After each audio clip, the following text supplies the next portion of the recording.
What up, what up, what up? I just be living the dream on vacation every day, doing absolutely fucking nothing. Sometimes on my phone, most of the time just charging my phone and not actually on it. Um, yeah, I'm just patiently waiting. I'm done participating in this world. I know the world's got to change, and I know the change is coming quick. And so I figured I'd better off out here just thinking than working and living and barely surviving. So, a lot of interesting things going on. This whole Mullen thing was getting me a little down that the squeeze might be forever away, just because it feels like the only thing that could change is the lawsuit. Like, it feels like they're clearly manipulating the stock. But with this whole government shutdown thing, that does make anything possible. And so I'm going to go into a little bit about the government shutdown, all the things that I've seen. I'm going to go a little bit into some of the other YouTube influencers that I've seen. I'm going to go a little bit over Mullen and the lawsuit and why it's just unfathomable that we are here today. We do have super low volume on Mullen, which is super bullish. Especially since we're at like basically 43 cents, which is the low that we hit. So like we hit a 39-cent low, but we closed at 43 cents. And then we went all the way up to almost, I think it was 96 cents. And then we fell back down to 43 cents. And then I think we went up to like 60 cents. And no, 72 cents. And now we're back to 43 cents. And now we're having another day where it's like our second lowest volume since June 2nd.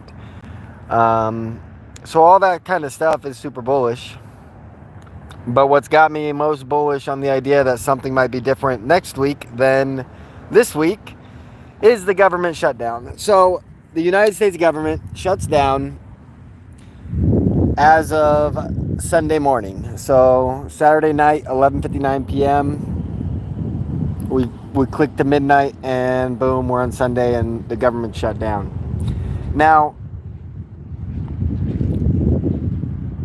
obviously, I'm biased towards what I want to happen. I just want it to shut down for good until it all crumbles and then the people just come out on top. But just listening to both sides and hearing how it's going, it would... So the one way that like everything stays the same and we just got to wait at least another election till some bullshit changes is McCarthy puts up the Senate vote and all the Democrats vote for it and like 10 Republicans vote for it. And then it's just a continuing resolution. And I mean, even the one that the Senate voted for only gives them till I think November 17th. And so that doesn't necessarily mean too much, but that is an option to at least delay some shit till November 17th. And if you guys know, since I started pumping Mullen again maybe 3 months ago, November 13th has always been my special date. It's a Monday, and I expect, like, I've seen lots of things coming around. Like, there's a EU Parliament that's going to be a huge one coming around that same time. There's some more BRICS meetings coming around that same time. The BRICS meeting in the last meeting on September something, they literally announced that as of June or January 1st, 2024, that they will have their own currency to fight against the US dollar and that they'll no longer be trading in US dollars. And this is January 1st, 2024. And so, I don't know. I think that shit's real. I think, like, there's a big group of the world that wants nothing to do with America.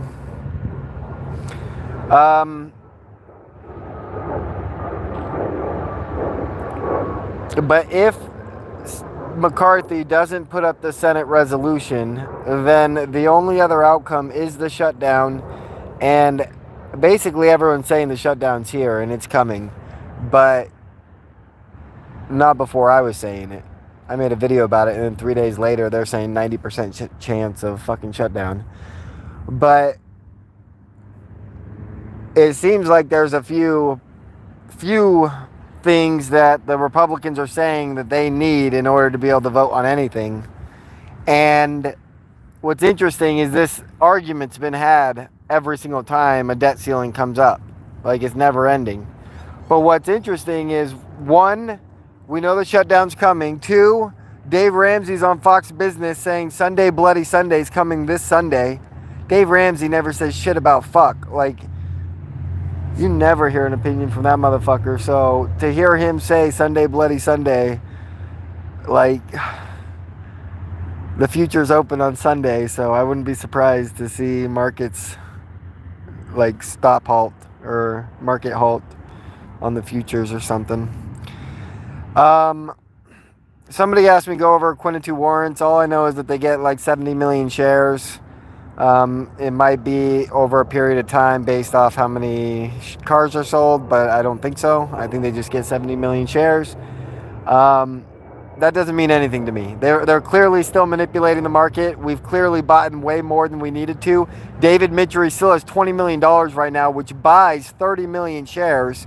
And literally the same spot that they were at when they were stealing our shares for the vote, the same spot where they dilute the massive volume we have coming in with fake shares until real dilution comes in so that they can clean up their books. They're still doing that. And so, like, even when these 70 million come, I'm supremely confident, like, I don't give a fuck what data we get, that these 70 million shares have already been sold. That the DTCC and all these motherfucking brokerages have already created these fake shares and they're waiting for those 70 million so that they can fucking fix their books again. That's how it feels. And so I wouldn't be worried about those 70 million. Like, those 70 million was only a threat until before the squeeze, or they after the squeeze. So if we go run to a $100 billion market cap, that 70 million would be worth like $25 billion. Like, would never be able to squeeze. If we stopped at 100 billion, we'd never be able to squeeze from past that, and they'd be able to drop it all the way down to 50 to 25 billion market cap and still have a massive amount of weight that they can throw at the stock to control its next 10 years. And obviously 10 years might be a long time, especially if Mullen's having all these results, improving all their stuff and all this good, and the lawsuit and all that good stuff. But yeah, I mean, if these warrants get issued and we don't squeeze until November, like, that is, it really doesn't matter. Again, like, the only thing I can think about these warrants is after we squeeze, 70 million shares could potentially hold us back from squeezing even further and or squeezing again in a more recent future. And so, for me, I don't really care. Like, Mullen's great. We all know why Mullen's great. We've been talking about it for 2 motherfucking years. The biggest thing to talk about with Mullen used to be about the company, the battery, and all these different like things that David was talking about, but now it's literally just a lawsuit. There's nothing David could do with Mullen in the next 2 years that will outperform what the lawsuit can do in the next 2 years. And so the fact that that legal complaint can be filed and this world still be as clueless and pathetic and stupid as it is, and everyone's acting like nothing's happening, like, it just shocks me. It makes me a little bit angry. But it's okay. The more I suffer now, the more everyone else suffers later. It's a fact of life. So, couple other things. Like, we're done talking about Mullen for now. Definitely happy that Feinstein is no longer in office and no longer abusing the public, regardless if she's in the grave or decided to walk away. It would make no difference to me. She is nothing to me. I don't think about her. I don't care about her. I don't care about politicians. And I am happy she is gone. Rest in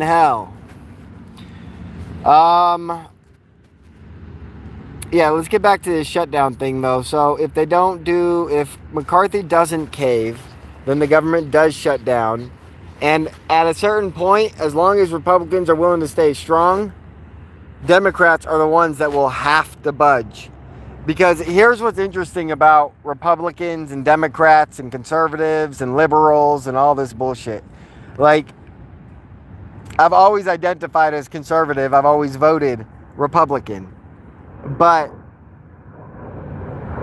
what's crazy is, although I agree that rules matter and that we should live in a society of rules, what's clear and obvious to me is that Republicans believe that rules matter so much that we need to get rid of the people that don't obey the rules. And for me, to an extent, that's kind of okay. Except for the fact that we're living in a world controlled by Satan, where every avenue you go to be successful, you'll be tortured. Every fucking time you open your phone, you're going to be attacked by something trying to fucking make you addicted to something.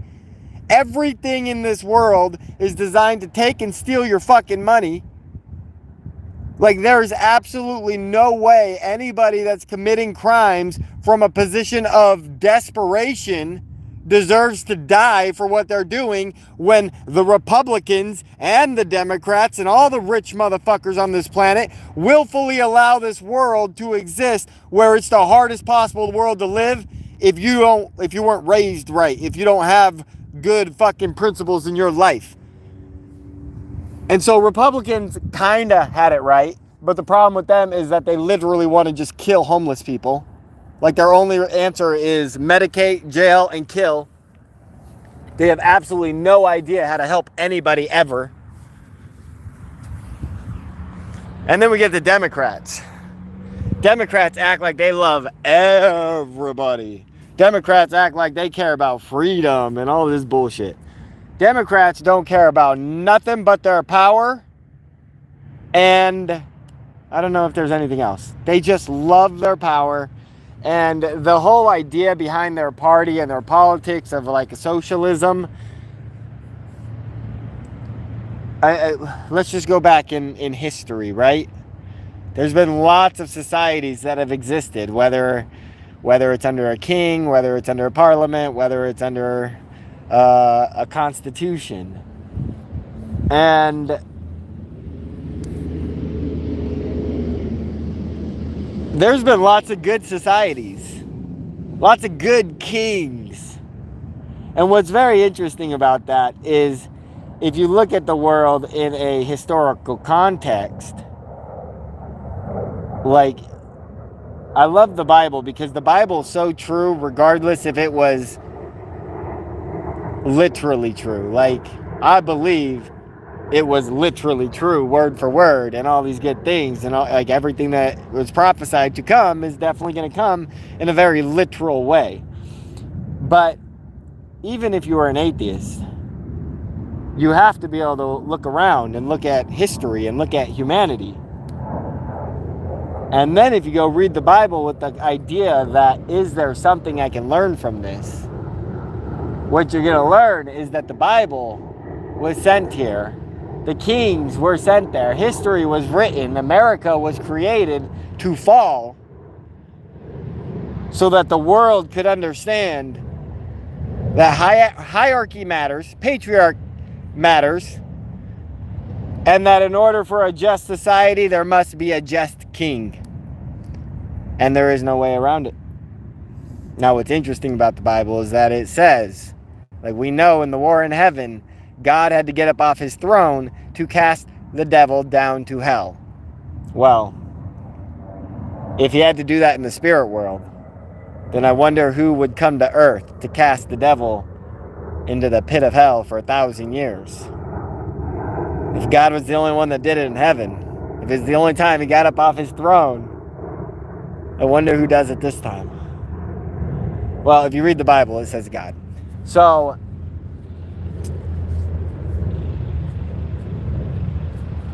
what's interesting about the Democrats is that they think that they can be this party of cool kids and become that king and give just enough to the people to where the people aren't willing to rebel because their standard of life is just high enough that they don't care how much they're being abused because at least they're not dead. Like, that's the Democrat Party right there. You're either in the party and you're stealing money from the public, or you're just somebody who barely knows how to survive and you are looking for someone to depend on. And so what's interesting is if you think about, like, here's a little bit of Mullen. So you think about, like, Joe Biden, like, you go around and listen to these talks. Janet Yellen just spoke, and they're all talking about how much money they're going to be investing into the infrastructure and into technology and all these different things. And it's like, okay, so Joe Biden's the one that's giving Mullen the money, right? At the end of the day, like, it's in this bill that approved the batteries and all, and the car helping production and all this stuff. And so whether Joe Biden said, okay, let's do this for electric vehicle companies, and then everyone had to apply, and then it was like truly based off who's qualified, and Mullen just happened to be qualified. Like, at the end of the day, there's got to be something to be said that even though I'm pissed that we're being manipulated right now, in the future, we know we're going to get the squeeze.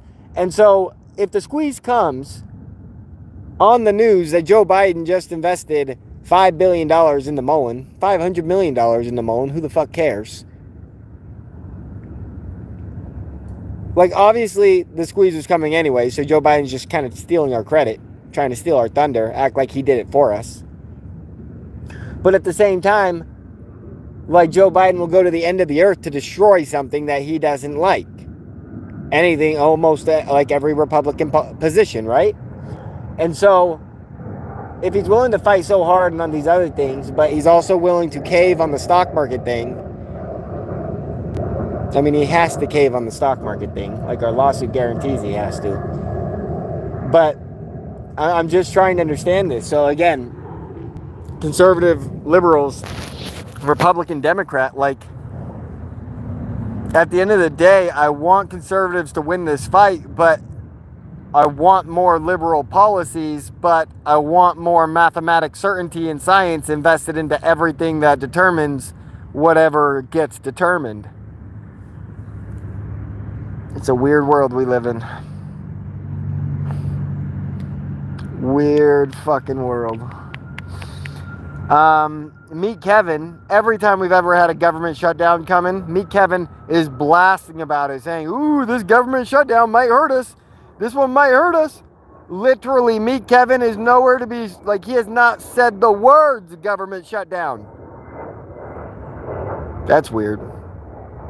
If every time government shutdown was coming, he's saying, be scared of the shutdown, but it's probably not going to happen. And this time he just fucking ghosts it when everyone else is saying 90% certain it's going to fucking shut down. Like, Kevin ghosting it is the sign to his crowd that it's the real fucking deal. Oh. Again, these are just speculations, but damn.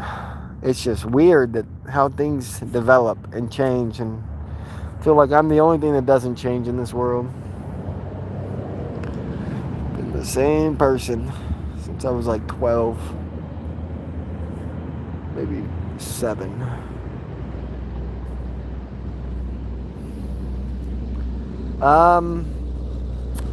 Anything else? Did we talk about everything I want to talk about? We talked about Mullen. We talked about shutdown. Was there something else in the title?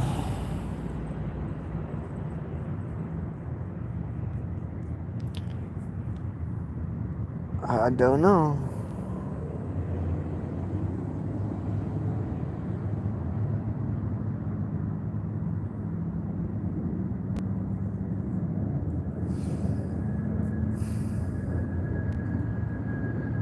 I'm just excited for when all this stuff goes down because, like, I mean, you guys know, you've heard me repeat the same story 1,000 different times.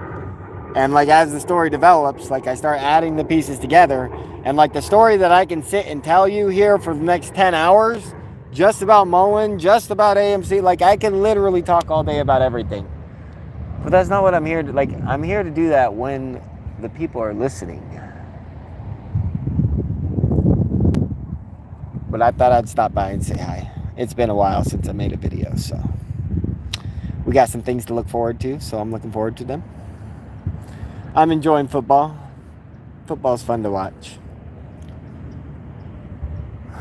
I've been thinking a lot about what in this world I'm going to have to ultimately walk away from forever, and what in this world is, I guess we could say, acceptable long term.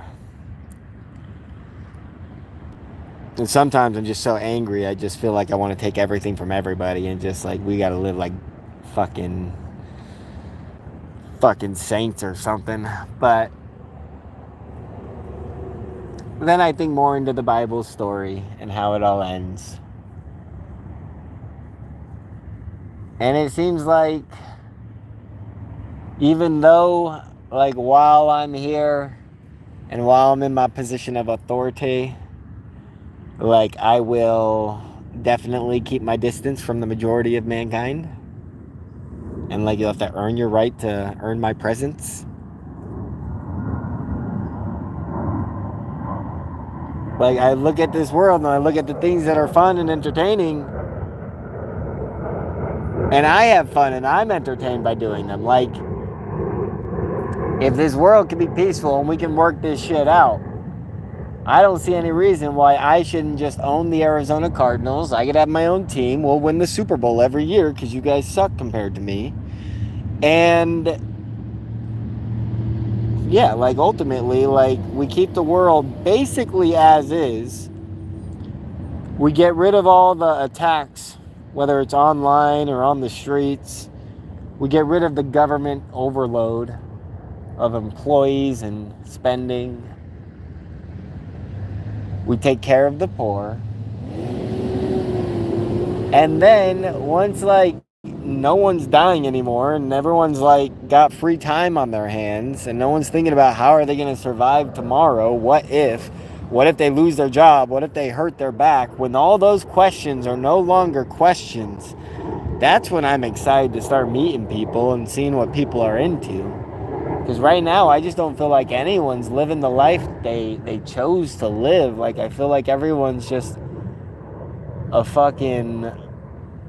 victim of, like, being forced into a choice and always having to choose the wrong choice for their loved ones. And that's going to be tough for you guys to understand, but almost every choice you guys have ever made has been the wrong fucking choice. I mean, assuming your goal is to make this world a better place. Like, everyone says the American dream is to become part of the system and help grow it so that you can have a great society and have your own life and do what you want to do and all these things. But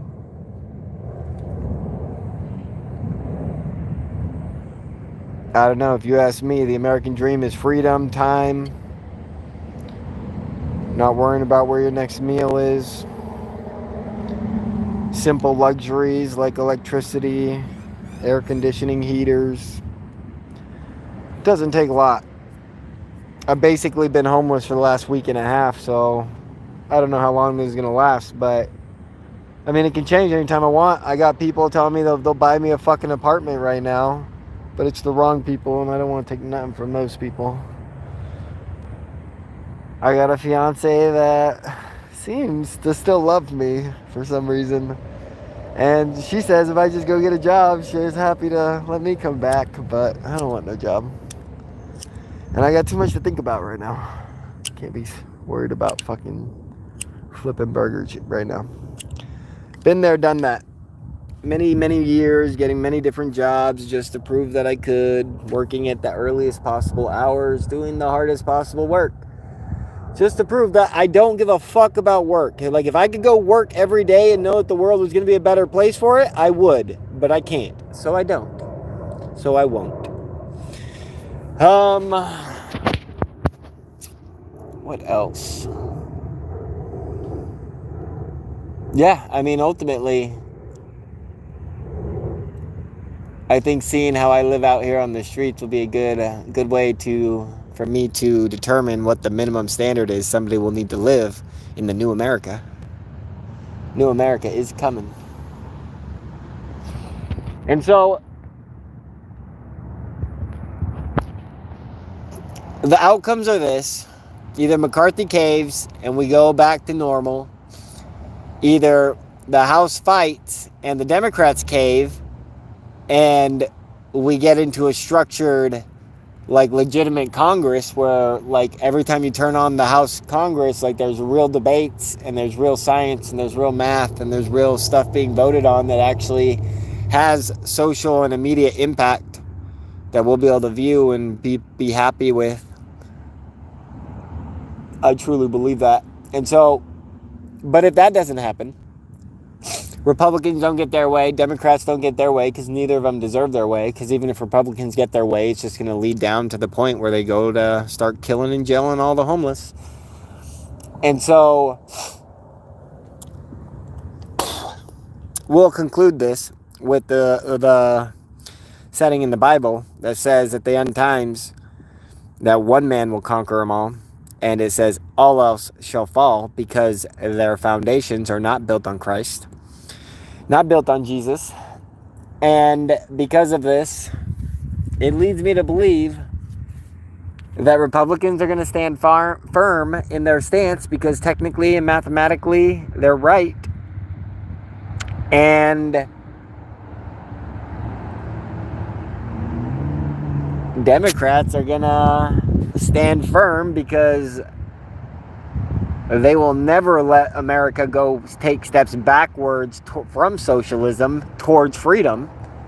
Like, for the last 250 years, we've only gotten less, like, we've never gotten closer to freedom. And Democrats just don't allow it. Democrats don't allow government spending cuts. And so, in theory, if this is biblical times, and this is the moment, then, in theory, we could expect to see that there is no agreement, that the government stays shut down until something crazy goes down. And, I mean, if there's a United States government after the fact, or one that's, like, pretends to have power but doesn't really, like, that's fine. But something's got to change. And I don't see them working together. Because what the Republicans want, a secure border, it's obvious. Everybody wants it, right and left. And the Democrats can't give in on that, because if they give in on that, they gotta, like, it's just gonna open the door to everything else. And so Democrats have never given in on anything because they can't.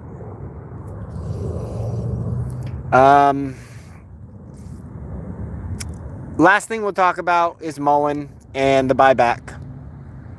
And so I was mad at David because the buyback's not been done. I was mad at David because I feel like he should be making these same videos that I'm making. Like, I feel like David should be on Twitter.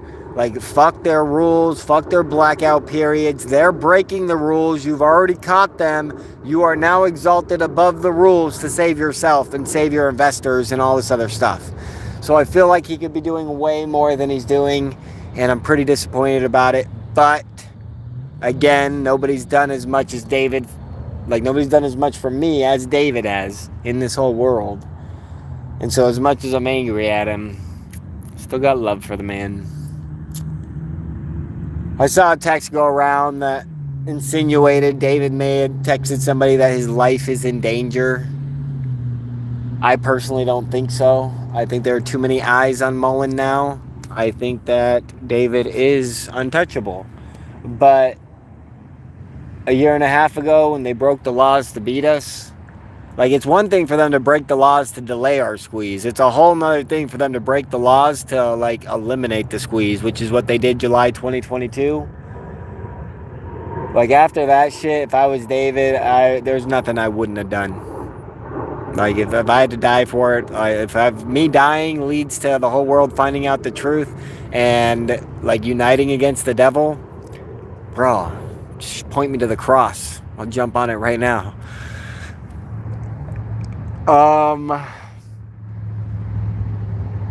Yeah, so the idea that the buyback is not complete tells me that David Mitchery is actually confident that the manipulation is still happening. Because there's no reason that he should assume that that buyback would not have major consequences. 40 million shares bought all at once, like, that's a lot. So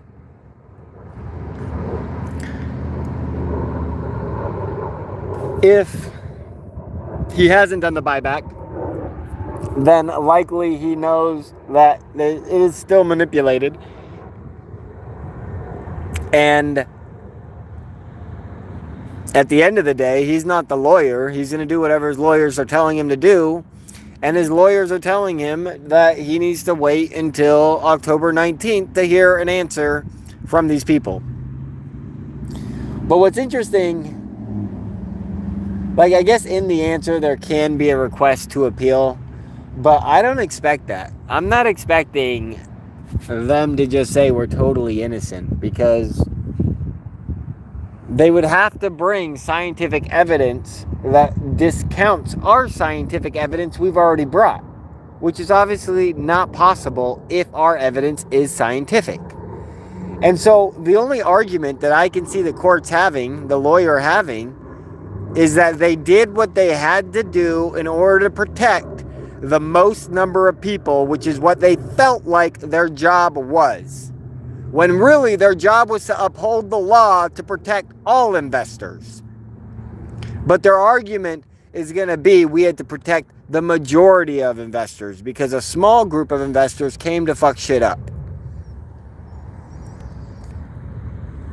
And that's not a defense. That's a justification. You know what I mean? Like that's an admission of guilt. So, worst case scenario, they appeal it and we respond within 2 weeks. And that would be about November 13th. I remember in a lawsuit I was in, I didn't have a lawyer. I filed the complaint by hand, and the lawyer filed an appeal to toss out my accusation, saying I missed the statutory limitations and different things. And I responded to that complaint with a handwritten notice the day after they gave me my letter. And within, I want to say, a week, the judge wrote an answer saying that the case will not be thrown out and that I was right. Because every time I've ever been to court, I've always been right. I mean, except for the times I'm in trouble, of course, but that's different. That's a different kind of right. I am right to be on the streets. I am right to be doing what I'm doing and to gone through all the pain and suffering that I've caused and been through. Like, all of that was right because somebody needed to do it, and I was the only one that was willing. And through what I've been through, everyone else can learn. Someday. Alright, fools, this was fun. I just wanted to let you know I'm still around. I'm still unstoppable. We all know it.